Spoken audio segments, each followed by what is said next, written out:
ಪ್ರೀತಿಯ 8ನೇ ತರಗತಿ ಮಕ್ಕಳೇ, ಗಮನಿಸಿ. ಇಂದು ನಾವು ಪಾಠ ಸಂಖ್ಯೆ 10, ಪಾಠದ ಹೆಸರು ಅಭಿನವ ಗೀತ. लेखकर ಹೆಸರು हरिशंकर कश्यप. यहाँ ये कविता है, यहाँ ಕವಿತಾ है.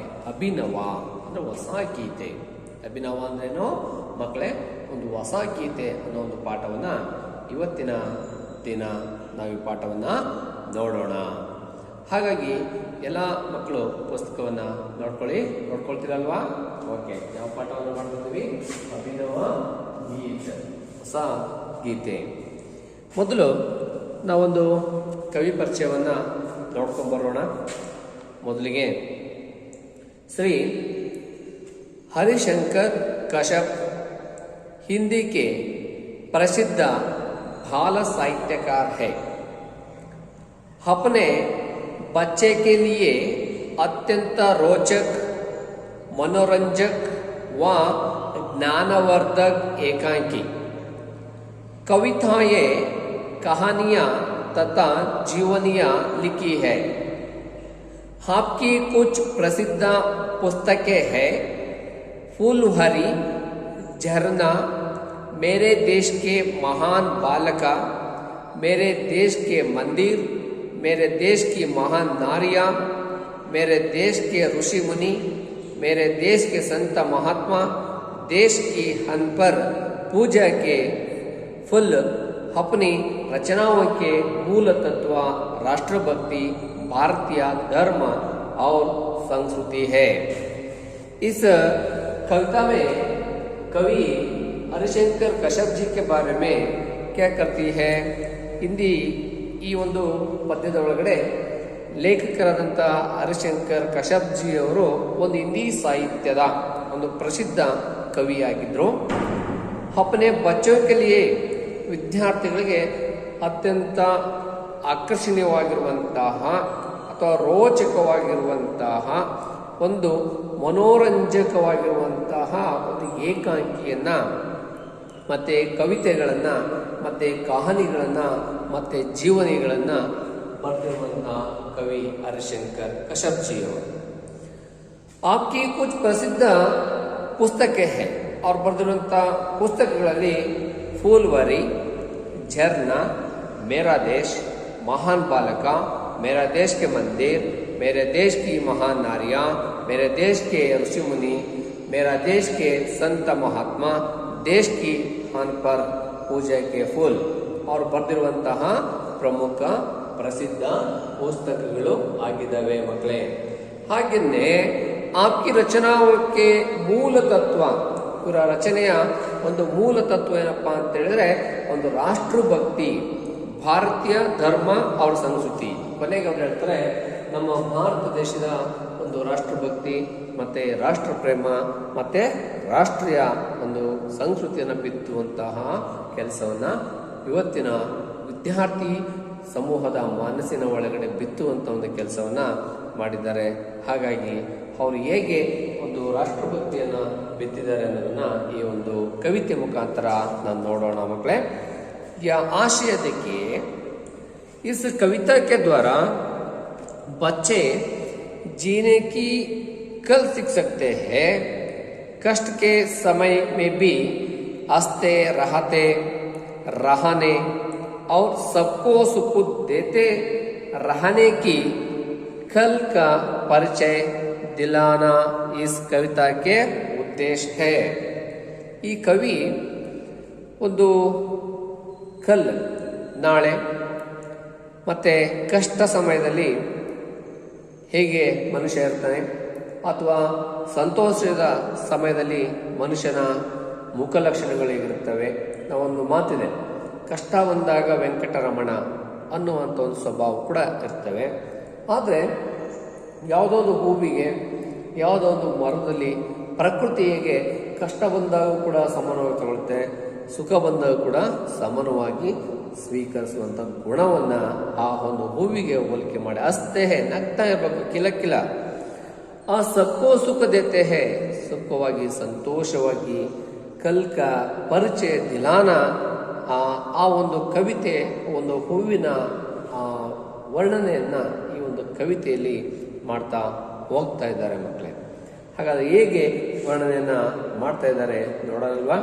देखिए किताब में फूल सदा हंसते रहते हैं, फूल सदा हंसते रहते हैं, किल किल कर जलते रहते हैं, किल किल कर जलते रहते हैं, रंग बिरंगी मोहक चावी से, रंग बिरंग मोहक चावी से, अपने अंतर की सुगंध से, अपने अंतर की सुगंध से, तन से मन से निज जीवन से, तन से मन से निज जीवन से, सब जग को सुरभित करते हैं, सब जग को सुरभित करते हैं,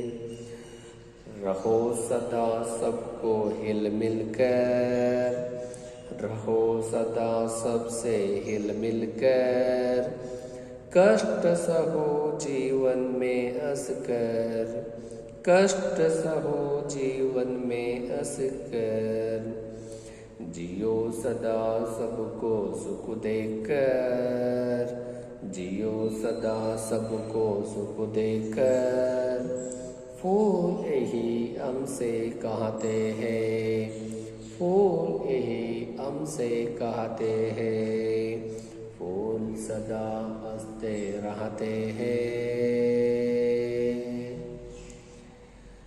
फूल सदा हंसते रहते हैं, किल किल कर जलते रहते हैं। यह छात्र देखिए, एक सीख सकते हैं,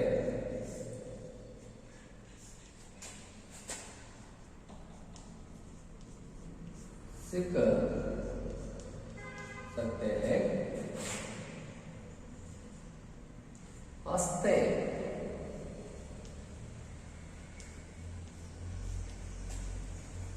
हंसते रहते,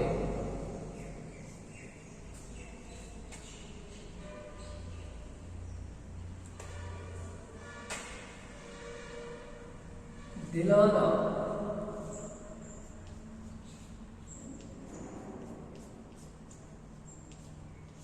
दिलाना, क्या कविता का उद्देश्य है? सीख सकते हैं, हंसते रहते हैं, दिलाना है. ಈ ಮೂರು ಗುಣಗಳನ್ನು ಈ ಕವಿ ಹರಿಶಂಕರ್ ಕಶ್ಯಪ್ಜಿ ಅವರು ಈ ಒಂದು ಕವಿತೆಯಲ್ಲಿ ನೋಡ್ತಾ ಹೋಗ್ತಾರೆ ಮಕ್ಕಳೇ. ಹಾಗಾಗಿ ಈ ಒಂದು ಕವಿತೆ ಪದ್ಯವನ್ನು ಅಭ್ಯಾಸ ಮಾಡಿ, ಕಂಠಸ್ಥ ಮಾಡಿ, ಜೊತೆಗೆ ಅದರ ಒಂದು ಸಾರಾಂಶ, ಹಿಂದಿಯ ಒಂದು ಸಾರಾಂಶವನ್ನು ನೋಡ್ತಾ ಹೋಗೋಣ. ಯಾ ಕಿತಾಬ್ देखिए, श्री हरिशंकर कश्यप हिंदी के प्रसिद्ध बाल साहित्यकार है.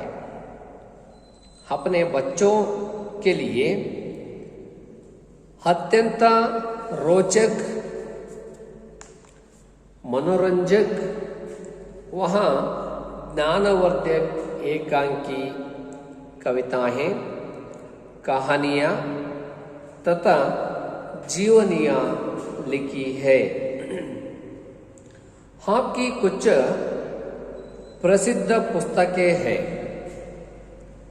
फूलवरी, झरना, मेरा देश में, महान बालक, मेरा देश के मंदिर, मेरे देश की महान नारियां, मेरा देश के ऋषिमुनि, मेरा देश के संत महात्मा, देश की आना पर पूजा के फूल, आपकी रचनाओं का मूल तत्व, राष्ट्रभक्ति वहाँ भारतीय धर्म संस्कृति है। अभिनव गीत कविता के द्वारा बच्चे जीने की कल को सिखाते हैं। कष्ट के समय में भी हंसते रहना और सबको सुख देने को परिचय दिलाना इस कविता का उद्देश्य है। जिस प्रकार फूल हंसते रहते हैं, उसी प्रकार मनुष्य को भी अपने जीवन में सुख रहना चाहिए। कष्ट के समय में भी हंसते हुए अपने जीवन को बिताना चाहिए। जिस प्रकार फूल में आकर्षण करने का गुण होता है, उसी प्रकार मनुष्य को भी अपने प्रतिभा से इस जगत को प्रभावित करना चाहिए। मनुष्य को कष्ट के समय में भी खुश रहते हुए सब मनुष्य के साथ मिलजुल कर रहना चाहिए। मनुष्य को सदा दूसरे का सुख देखने के लिए स्वयं कुछ कदम उठाना चाहिए। ಇದೆಷ್ಟು ಮಕ್ಕಳೇ ಈ ಒಂದು ಪದ್ಯದ ಹಿಂದಿಯ ಸಾರಾಂಶ. ಈಗ ನಾವಿದರ ಶಬ್ದಾರ್ಥಗಳನ್ನು ನೋಡ್ತಾ ಹೋಗೋಣ. ಒಂದೇನು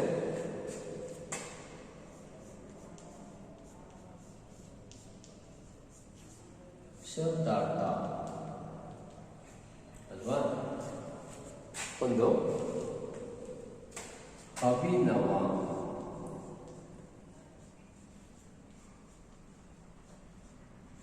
ಅಭಿನವ ಹೊಸ,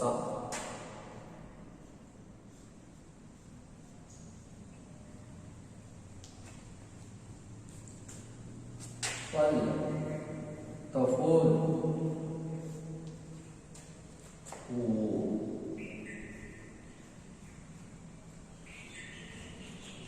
चावी,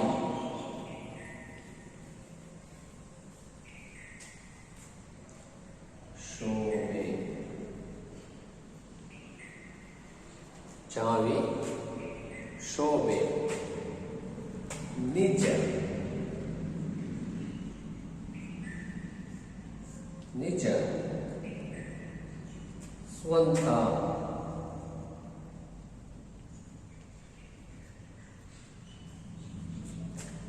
जगह,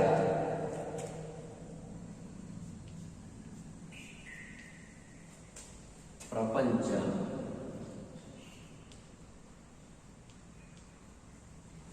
जगह प्रपंच, जर्ना,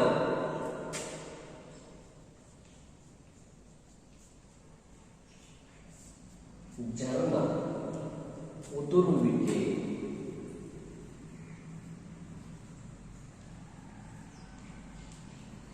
उतुरुविके, सुरभि,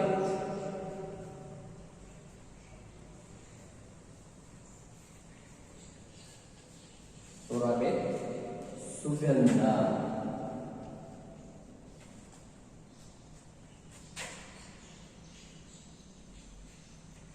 ಸುಗಂಧ. ಇದಿಷ್ಟು ಈ ಒಂದು ಕವಿತೆಯ ಪದ್ಯದ ಶಬ್ದಾರ್ಥಗಳು ಆಗಿರುತ್ತದೆ ಮಕ್ಕಳೇ. ಇದನ್ನು ನೀವು ಪುಸ್ತಕದಲ್ಲಿ ಪೆನ್ಸಿಲಲ್ಲಿ ಬರ್ಕೊಳ್ಬೇಕು. ಬರ್ಕೊತೀರಲ್ವಾ? ಹಾಂ. ಈಗ ನಾವು ಈ ಪದ್ಯದ ಒಂದು ಕನ್ನಡದ ಸಾರಾಂಶವನ್ನು ನೋಡ್ತಾ ಹೋಗೋಣ.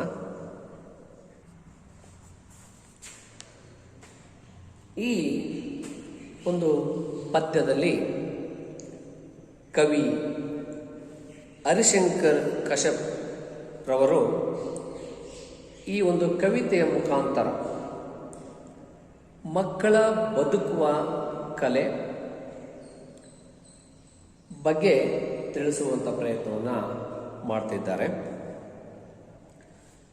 ಕಷ್ಟದ ಸಮಯದಲ್ಲಿಯೂ ಸಹ ನಗುತ್ತಿರಬೇಕು. ನಾವು ಹೆಂಗಿರಬೇಕು ಅಂತ ಹೇಳಿದ್ರೆ, ತಲೆ ಮೇಲೆ ಎಷ್ಟೇ ಭಾರ ಬಿದ್ದರೂ ಕೂಡ ಆ ಭಾರದ ಜೊತೆ ನಾವು ಮನಸ್ಸಿನ ಒಳಗಡೆ ಇಟ್ಕೋಬೇಕು. ಮುಖದಲ್ಲಿ ಲಕ್ಷಣವಾಗಿ ನಗುತ್ತಿರಬೇಕು, ಖುಷಿಯಾಗಿರಬೇಕು. ಅದು ಮನುಷ್ಯನ ಜೀವನ. ಮಾತು ಹೇಳ್ತಾರೆ,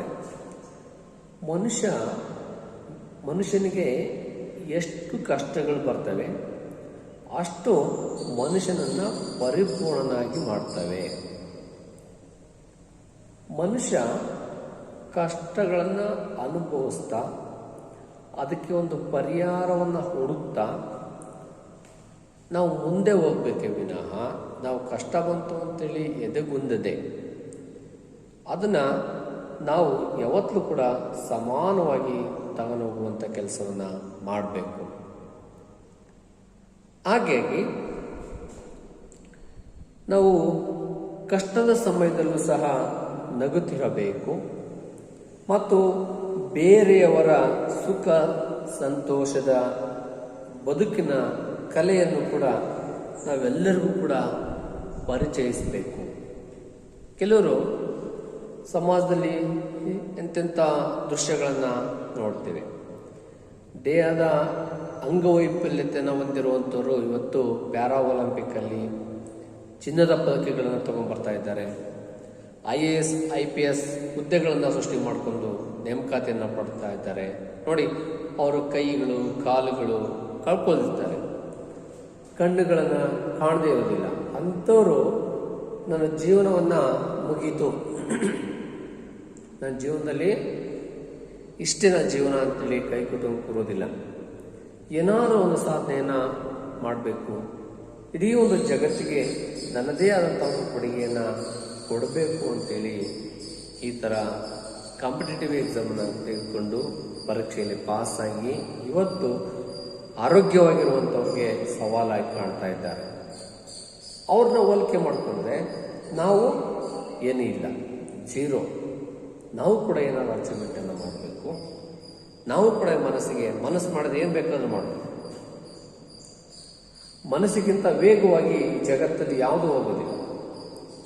ಇಲ್ಲ, ನನಗೆ ಅಮೇರಿಕಕ್ಕೆ ಹೋಗ್ಬರ್ಬೋದು, ವೈಟ್ ಹೌಸ್ಗೆ, ದೆಹಲಿಯ ಪಾರ್ಲಿಮೆಂಟಿಗೆ ಹೋಗ್ಬರ್ಬೋದು, ಬೆಂಗಳೂರಿನ ವಿಧಾನಸೌಧ ಹತ್ರ ಹೋಗಿ ಬರ್ಬೋದು, ಲಾಲ್ಬಾಗಿಗೆ ಹೋಗಿ ಬರ್ಬೋದು, ಅಥವಾ ಈ ಕಡೆ ಚಿತ್ರದುರ್ಗದ ಒಂದು ಕೋಟೆಗೆ ಹೋಗಿ ಬರ್ಬೋದು ಅಲ್ವಾ. ಎಷ್ಟು ಫಾಸ್ಟಾಗಿ ಹೋಗಿ ಬರ್ಬೋದು ನೋಡಿ. ಮನಸ್ಸು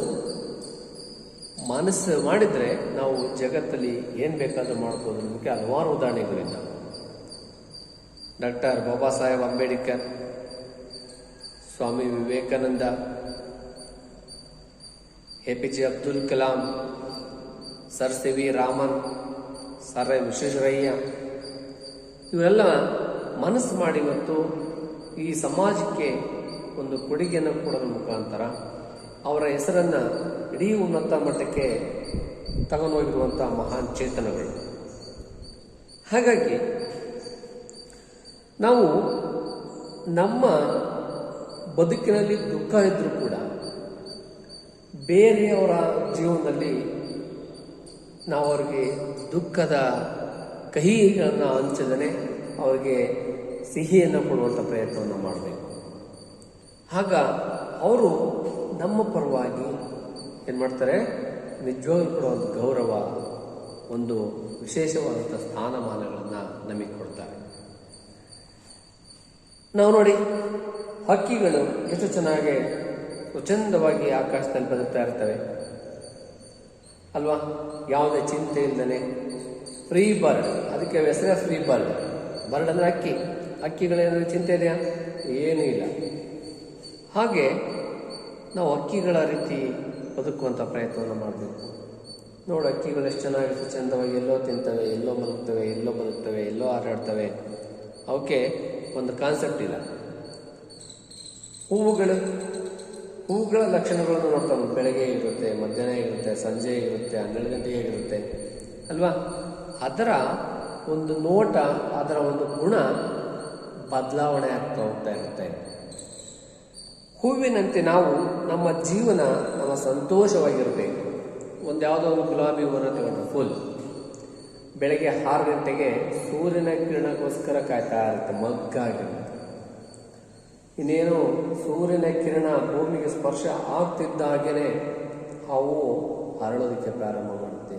ಈ ಸೃಷ್ಟಿಗೆ ಏನಾದರೂ ಒಂದು ಸುವಾಸನೆಯನ್ನು ಕೊಡಬೇಕು, ಈ ಸೃಷ್ಟಿಗೆ ಏನಾದರೂ ಒಂದು ಕೊಡುಗೆಯನ್ನು ನನ್ನಿಂದ ಕೊಡಬೇಕು ಅಂತೇಳಿ ಅದು ಹೂವು ಅರಳುತ್ತೆ. ಆ ಅರಳಿರುವಂಥ ಹೂವನ್ನು ಮಕರಂದವನ್ನು ಇರೋದಕ್ಕೆ ಜೇನಿನ ಹುಳು ಬರುತ್ತೆ, ಮಕರಂದವನ್ನು ಏರುತ್ತೆ. ಆ ನಂತರ ಮನುಷ್ಯ ಆ ಹೂವನ್ನು ಕಿತ್ತು ಯಾವುದೋ ಒಂದು ದೇವರ ಮುಡಿಯಲ್ಲಿ ಇಡ್ತಾನೆ. ಆವಾಗ ಅದಕ್ಕೆ ಹೂವಿಗೆ ಏನಾಗುತ್ತೆ, ನನ್ನ ಜನ್ಮ ಸಾರ್ಥಕವಾಯಿತು, ನಾನು ಯಾವುದೋ ಒಂದು ದೇವರ ಮುಡಿಗೆ ನನ್ನನ್ನು ಇಟ್ಟಿದ್ದಾರೆ ಅಂತೇಳಿ ಆ ಹೂವು ಎಷ್ಟು ಖುಷಿಯಿಂದ ಇರುತ್ತೆ. ನಿನ್ನ ಅದೇ ಗಿಡದಲ್ಲಿರುವಂಥ ಹೂವುಗಳು ನಾವು ಕೀಳ್ದನೆ ಇದ್ದರೆ ಹೂವು ಮಾಡುತ್ತೆ, ಮಗ್ಗಾಗಿರುತ್ತೆ, ಅರಳುತ್ತೆ. ಮಧ್ಯಾಹ್ನ 12 ಗಂಟೆ ಸೂರ್ಯ ಮೇಲೆ ಬಂದಂಗೆಲ್ಲ ಬಾಡೋದಕ್ಕೆ ಪ್ರಾರಂಭ ಆಗುತ್ತೆ. ಸಂಜೆ ಆದ ತಕ್ಷಣ ಬಾಡುತ್ತೆ, ಆಗ ಬೀಳುತ್ತೆ. ಮನುಷ್ಯ ಹೀಗೆ ಇರಬಾರ್ದು. ನಾವು ಹೂವಿನ ಥರಲ್ಲ ಪಳಪಳ, ಕಿಲ ಕಿಲ, ಲಕ ಲಕ, ಪಳಪಳ ಅಂತ ಒಳಿತಾ ಇರಬೇಕು. ಹಾಗಿದ್ರೆ ಮಾತ್ರ ನಮ್ಮ ಬದುಕು ಸಂತೋಷದಿಂದ ಇರೋದಕ್ಕೆ ಸಾಧ್ಯ. ಮನುಷ್ಯನ ಒಳಗಡೆ 1000 ಕಷ್ಟ ಇದೆ. ಆ ಕಷ್ಟಗಳನ್ನು ಈ ಸಮಾಜಕ್ಕೆ ತೋರಿಸ್ತೇನೆ, ಅದನ್ನು ಒಂದು ಸವಾಲಾಗಿ ಸ್ವೀಕರಿಸಿ ಮುಖದಲ್ಲಿ ನಗ್ತಾ ಇದ್ದರೆ ಆ ಸಮಸ್ಯೆಗಳು ಬಹಳ ಸರಳವಾಗಿ ಮುದುಡೋಗಿ ಬಾಡಿಬಿಡ್ತವೆ. ನಾವು ಮನುಷ್ಯ, ಬುದ್ಧಿ ಇದೆ, ಚಿಂತೆ ಮಾಡುವಂಥ ಶಕ್ತಿ ಇದೆ, ಒಂದು ಸಮಸ್ಯೆಗೆ ಪರಿಹಾರ ಅಂತ ಇದೆ ಅಲ್ವಾ. ಬರುವ ದುಃಖಗಳನ್ನು ಮರಿಬೇಕು.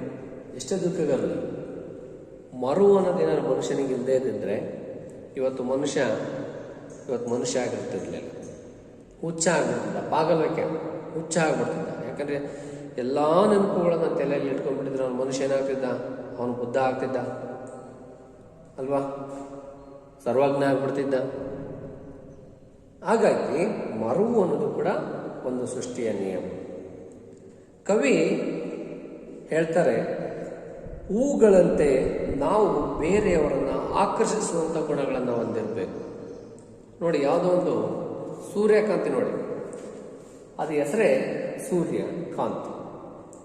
ಆ ಸೂರ್ಯಕಾಂತಿ ಹೂವು ಏನು ಮಾಡುತ್ತಪ್ಪ ಅಂತ ಹೇಳಿದ್ರೆ, ನಾವು ಭೂಮಿಯಲ್ಲಿ ಬೀಜವನ್ನು ಬಿತ್ತುವಾಗ ನೀವು ಯಾವ ಕಡೆ ಪಶ್ಚಿಮ ಕರೆ ಬಿತ್ತಿ, ಉತ್ತರ ಕರೆ ಬಿತ್ತಿ, ಅದು ಬೆಳೀತಾ ಸೂರ್ಯನ ಕಡೆ ಪೂರ್ವಕ್ಕೆ ತಿರುಗಿ ಸೂರ್ಯನ ಕಿರಣಗಳನ್ನು ಆಕರ್ಷಿಸುವಂಥ ಕೆಲಸವನ್ನು ಮಾಡುತ್ತೆ. ಸೂರ್ಯನನ್ನೇ ನಗಿಸುವಂಥ, ಕಿಲಕಿಲ ಅಂತ ನಗಿಸುವಂಥ ಕೆಲಸವನ್ನು ಮಾಡ್ತಿದ್ಮೇಲೆ ನಾವ್ಯಾಕೆ ಮನುಷ್ಯ ನಮಗೆ ಬಂದಿರುವಂಥ ದುಃಖಗಳನ್ನು ದೂರ ಮಾಡಿ ಒಂದು ಒಳ್ಳೆಯ ಹೊಸ ಜೀವನವನ್ನು ಕಟ್ಟಿ ನಮ್ಮನ್ನು ನೋಡಿ ಇನ್ನೊಬ್ಬರು ಆದರ್ಶರಾಗಿ ಬದುಕೋದಕ್ಕೆ ಪ್ರಯತ್ನವನ್ನು ಮಾಡಬಾರ್ದು ಮಕ್ಕಳೇ.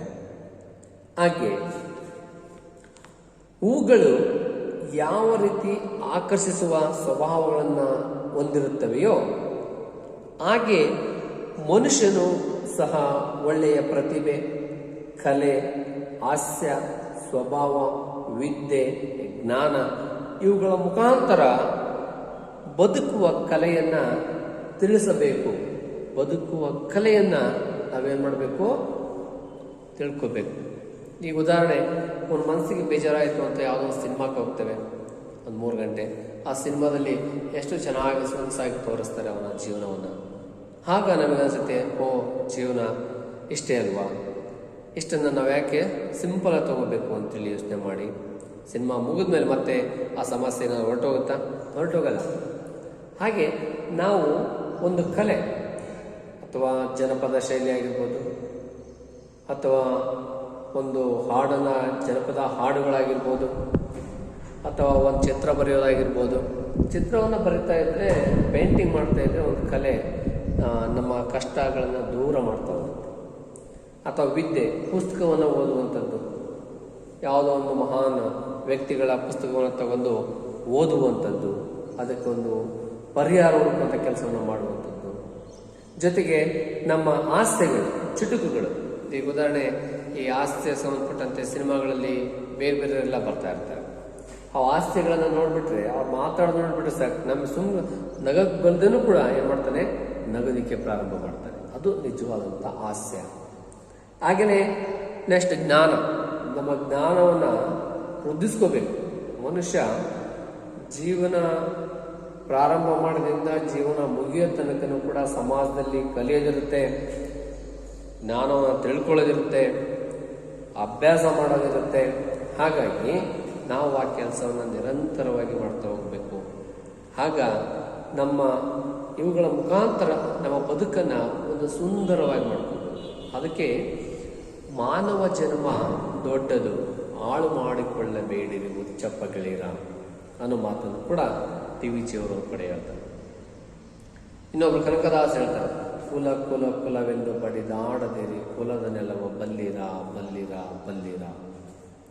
ಹೀಗೆ ಇಂಥ ಮಹಾನ್ ವ್ಯಕ್ತಿಗಳ ವಚನಗಳು, ಕೀರ್ತನೆಗಳು, ಆಮೇಲೆ ಮುಕ್ತಿಗಳನ್ನು ನೆನಪು ಮಾಡ್ಕೊಂಡು ಜೀವನ ನಾವು ಕಟ್ಕೋಬೇಕು ಅಲ್ವಾ. ಜೀವನ ಇರೋದೇ ಒಂದು ನಂಬಿಕೆ ಆಧಾರದ ಮೇಲೆ. ಹಾಗಾಗಿ ಕವಿ ಈ ಹೂವುಗಳ ಮುಖಾಂತರ ಮನುಷ್ಯನಿಗೆ ತಿಳಿ ಮಾತುಗಳನ್ನು ಹೇಳ್ತಾ ಹೋಗ್ತಾನೆ. ಮನುಷ್ಯನಿಗೆ ಒಂದು ತಿಳುವಳಿಕೆಯನ್ನು ಹೇಳುವಂಥ ಒಂದು ಪ್ರಯತ್ನವನ್ನು ಮಾಡ್ತಾನೆ. ಹಾಗಾಗಿ ತಿಳುವಳಿಕೆ ಹೇಳೋದ್ರ ಮುಖಾಂತರ ನಾವು ಜಾಗೃತರಾಗಿ ಈ ಒಂದು ಸಮಾಜಕ್ಕೆ ಉತ್ತಮ ಪ್ರಜೆ ಆಗಬೇಕು. ಈ ಉತ್ತಮ ಪ್ರಜಾದ ನಂತರ ಉತ್ತಮ ಸಮಾಜವನ್ನು ಕಟ್ಟುವಂಥ ಕೆಲಸವನ್ನು ಮಾಡಬೇಕು. ಆಗ ಈ ಸಮಾಜದ ಒಂದು ಪರಿಸರ ಭಾಳ ಚೆನ್ನಾಗಿರುತ್ತೆ. ಒಂದು ಜ್ಞಾನದ ಕಡೆ ಆ ಒಂದು ಸಮೂಹವನ್ನು ಒಯ್ಯುವಂಥ ಕೆಲಸವನ್ನು ಮಾಡಬೇಕು. ಆಗ ಏನಾಗುತ್ತೆ, ನಗು ನಗುತ್ತಾ ದಾಳಿ ಹೇಳಿಲ್ವ, ಏನೇ ಬರಲಿ ಯಾರಿಗೂ ಅಂತೇಳಿ ಡಾಕ್ಟರ್ ರಾಜ್ಕುಮಾರ್ ಒಂದು ಸಿನಿಮಾದಲ್ಲಿ ಹಾಡನ್ನು ಹೇಳಿದ್ದಾರೆ. ಏನೇ ಬರಲಿ ಅದನ್ನು ನಡೆ ಮುಂದೆ ಮೊಗ್ಗಿ ನಡೆ, ಬಡೆ ಚಲೋ ಬಡೆ ಚಲೋ ಬಡೆ ಚಲೋ ಬಡೆ ಚಲೋ. ಹಾಗಾಗಿ ಹೆಜ್ಜೆಗಳನ್ನು ಮುಂದೆ ಇಡ್ತಾ ನಾವು ಹೋಗ್ಬೇಕು. ಆಕಾಶಕಾಯ ನೋಡಿ ಎಷ್ಟು ವಿಶಾಲವಾಗಿದೆ, ಪ್ರಶಾಂತವಾಗಿದೆ. ಸೂರ್ಯ ಇದ್ದಾನೆ, ಚಂದ್ರ ಇದ್ದಾನೆ, ಹಂಗಂತ ನಕ್ಷತ್ರಗಳೇನಾದರೂ ಅಯ್ಯೋ ನಾನು ಅಷ್ಟೊಂದು ಬೆಳಕು ಕೊಡ್ಲಿಕ್ಕಾಗೋದಿಲ್ಲಲ್ಲ ಅಂತೇಳಿ ಅವೇನಾದರೂ ಕೋಪಗೊಳ್ತವ. ಆದರೂ ಕೂಡ ಅವು ಪ್ರಯತ್ನವನ್ನು ಮಾಡ್ತವೆ. ನಾನು ಕೂಡ ಯಾಕೆ ನನ್ನ ಒಂದು ವ್ಯಾಪ್ತಿ ಒಳಗಡೆ ಬೆಳಕನ್ನು ಕೊಡಬಾರ್ದು, ಈ ಒಂದು ಸಮಾಜಕ್ಕೆ ದೀಪದ ಬೆಳಕಾದರೂ ನಾನು ಕೊಡಬೇಕು ಅಂತೇಳಿ ಆ ಒಂದು ತೀರ್ಮಾನವನ್ನು ಮಾಡಿಕೊಳ್ತೇವೆ. ಹಾಗಾಗಿ ನಾವು ಕೂಡ ಆ ಒಂದು ನಕ್ಷತ್ರದ ರೀತಿಯಾಗಿ ಬೆಳಕನ್ನು ಕೊಡುವಂಥ ಕೆಲಸವನ್ನು ಮಾಡಬೇಕು. ಇನ್ನೊಬ್ಬರ ಜೀವನದಲ್ಲಿ ಒಂದು ಬದುಕನ್ನು ಕಟ್ಕೊಳ್ಳುವಂಥ ಒಂದು ಪ್ರಯತ್ನವನ್ನು ನಾವು ಮಾಡಿದರೆ ನಾವು ಕೂಡ ಆ ನಕ್ಷತ್ರ ರೀತಿ ಮಿನುಗುವಂಥ ಪ್ರಯತ್ನವನ್ನು ಮಾಡ್ಬೋದು. ಒಂದು ದೀಪವನ್ನು, ಒಂದು ಬತ್ತಿ, ಒಂದು ಸ್ವಲ್ಪ ಎಣ್ಣೆಯನ್ನು ಹಾಕಿ ಹಚ್ಚಿದರೆ ಅದು ಸಾಧ್ಯವಾದಷ್ಟು ಒಂದು ಏನನ್ನ ಬೆಳಕನ್ನು ಕೊಡೋದಕ್ಕೆ ಪ್ರಯತ್ನವನ್ನು ಮಾಡುತ್ತೆ. ಹಾಗಾಗಿ ಆ ಥರ ಒಂದು ಕೆಲಸವನ್ನು ನಾವು ಮಾಡೋಣ. ಕವಿ ಕೂಡ ಅದೇವನ್ನು ಹೇಳ್ತಾರೆ, ಅವರಿಂದ ಪಾರಾಗಬೇಕು ಮನುಷ್ಯ ಸದಾಕಾಲ ಸುಖ ಸಂತೋಷ ನೀಡುತ್ತಾ ಬದುಕಬೇಕು. ಮನುಷ್ಯ ಇನ್ನೊಬ್ಬರಿಗೆ ನೆರವಾಗಿ, ಇನ್ನೊಬ್ಬರಿಗೆ ಮಾರ್ಗದರ್ಶಕನಾಗಿ, ಇನ್ನೊಬ್ಬರಿಗೆ ಆದರ್ಶಪ್ರಿಯನಾಗಿ ಬದುಕುವಂಥ ಪ್ರಯತ್ನವನ್ನು ಮಾಡಿದರೆ ಈ ಒಂದು ಸಮಾಜ, ಈ ಒಂದು ವ್ಯವಸ್ಥೆ ನಾವು ಕೂಡ ಒಂದು ಧೈರ್ಯವಾಗಿ ಮುನ್ನುಗ್ಗಿದ್ರೆ ಮಾತ್ರ ಏನಾದರೂ ಒಂದು ಸಾಧ್ಯ ಮಾಡೋದಕ್ಕೆ ಸಾಧ್ಯ, ಉತ್ತಮ ಜೀವನವನ್ನು ಕಟ್ಟುವುದಕ್ಕೆ ಸಾಧ್ಯ ಆಗುತ್ತೆ. ಹಾಗಾಗಿ ಹೂಗಳಂತೆ ನಾವು ಸದಾಕಾಲ ಮುಗುಳ್ನಗುತ್ತಾ ಬೇರೆಯವರ ಖುಷಿಯನ್ನು ಕೊಡಬೇಕು. ಬೇರೆಯವರಿಗೆ ನಮ್ಮ ಜೀವನವನ್ನು, ಈಗ ಒಂದು ಗಂಧ ನೋಡಿ, ಯಾವುದೋ ಒಂದು ಮರದಲ್ಲಿ ಗಂಧ ಇರ್ತದೆ, ಅದನ್ನು ಭಾಳ ಚೆನ್ನಾಗಿ ಕಲ್ಲಿ ಗುಜ್ಜಿದ್ರೆ ಏನು ಮಾಡುತ್ತೆ, ತೇದಂಗೆಲ್ಲ ಇದು ಸುವಾಸನೆಯನ್ನು ಕೊಡ್ತಾ ಇರುತ್ತೆ. ಹಾಗೆ ನಾವು ಮನುಷ್ಯನು ಕೂಡ ಹಾಗೇನೆ, ನಾವು ಜೀವನವನ್ನು ಮಾಡ್ತಾ ಮಾಡ್ತಾ ಮಾಡ್ತಾ ಮಾಡ್ತಾ ಬೇರೆಯವರಿಗೆ ನಮ್ಮಲ್ಲಿರುವಂಥ ಜ್ಞಾನ, ಕಲೆ ಎಲ್ಲದೂ ಕೂಡ ಕೊಡ್ತಾ ಇನ್ನೊಬ್ಬರ ಬದುಕಲ್ಲಿ ಸುಖವನ್ನು ಕೊಡುವಂಥ ಪ್ರಯತ್ನವನ್ನು ಮಾಡಬೇಕು ಅನ್ನೋ ಮುಖಾಂತರ ಈ ಕವಿ ಹರಿಶಂಕರ್ ಕಶರ್ಜಿಯವರು ಈ ಒಂದು 10ನೇ ಪದ್ಯ ಅಭಿನವ ಗೀತದಲ್ಲಿ ಹೇಳೋದಕ್ಕೆ ಒಂದು ಪ್ರಯತ್ನವನ್ನು, ಈ ಮಕ್ಕಳ ಮುಖಾಂತರ ಒಂದು ಸುಂದರವಾದಂಥ ಬದುಕನ್ನು ಕಟ್ಟಬೇಕು ಅನ್ನೋ ಒಂದು ಆಶಯವನ್ನು ಇಟ್ಕೊಂಡು ಈ ಪದ್ಯವನ್ನು ಹೇಳ್ತಾ ಇದ್ದಾರೆ. ಎಷ್ಟನ್ನು ಹೇಳ್ತಾ ಈ ಒಂದು ಕವಿತೆಯನ್ನು ಮುಗಿಸೋಣ.